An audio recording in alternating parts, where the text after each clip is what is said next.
This is crazy what's going on in Malaysia now. It's like the Arab Spring all over again. Here we are in the spring of 2012, and things are still going on. So what is this? A big struggle between the forces that are in power, the establishment, who have all of their robotic army around them, and then you've got the equally robotic people just going out there anarchistically, even if they aren't the so-called, black flag anarchist, covert ops, but just your garden variety anarchists just running around wanting change, but they don't know how. They're not organized. So you've got these two massive groupings now of humanity, and you're seeing this example in Malaysia. In the Malay Peninsula, this is an area that has had a lot of things going on, with all the earthquakes, the tsunami, all those years ago, but still fresh on everybody's mind. Religious conflict and this political conflict. So let's get down to the only things that I know are the basics. They're ready to get their established political party out of the way, just like they should do in every government. Every government should be overhauled. When they take the pretty woman in there and they take her face and her makeup and her hairstyle and what she's wearing, her adornments, for the total makeover, right? So you can understand that. The government everywhere, in every nation, everyone that belongs to the UN, 200 plus, close to 300 sovereign nations, individual states that they are, the global states, all of them, makeover. Give them a total makeover. That's it. That's what the people want.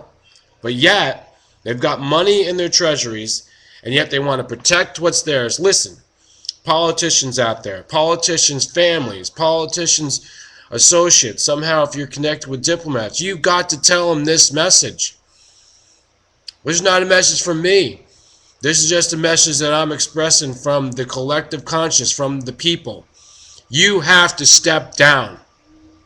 You have to hand it over to a new power. And what you can be is like an elder advisor. That's what you're going to be. You're not going to be in the seat of power because you don't know what to do anymore.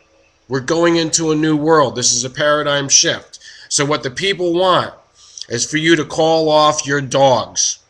I'm making a big video about police and what they are and what's actually going on with them. If you're a cop out there, you're military, you're one of the dogs, the watchdogs, the guard dogs of this establishment power anywhere in the world. I'm not talking just about Malaysia. I'm not just talking about UK, Russia, China, North Korea, Japan, Brazil, United States, Canada now. You see what's going on in Canada? These protests in Montreal, sweeping all across there, Toronto, and now protests in Seattle. The S is hitting the F. So stand down. Everybody that is trying to protect the dying dinosaur power structure, stand down. I'm going to have to do a video every day about this. We have problems that need to be addressed, and your governments, your paymasters, are not able to solve it. So you get out of the way. You need to tell a dog to sit and heel.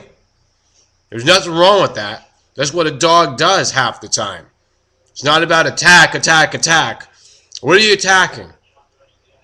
The people are where you get your power from. The revolution is upon us. The revolution to bring us back to what's true. Humanity. You're still a part of humanity, even though you wear your fancy suits and you get into your fancy offices and you got your fancy officers with their fancy badges and medals and everything. That doesn't mean anything. That doesn't mean anything. Nobody puts you over the whole world. Nobody did. Nobody did. You did yourselves, and actually just making a mistake. You were just filling the void of a necessary evil. And now the people need to understand that there's going to be some organization going on right now. And the only way you can tell who the new power is if you realize that they've never had power before. So they're still humble and meek, and yet they have to have an intellect and a spiritual quality to where they care and they have compassion and they actually have plans to deal with some of the priority issues that are going on. This is what the people want. This is what Malaysia wants. They want something that's equitable. It's not called communism. It's not called democracy. It's not called any of that crap. It's not the New World Order. It's something that's not even going to have a name. First of all, people got to be careful about names and labels and what this and that, and political parties, because they all are going the way of the dinosaur. The world is changing, folks. Thanks for listening. Subscribe and you're going to hear a lot more.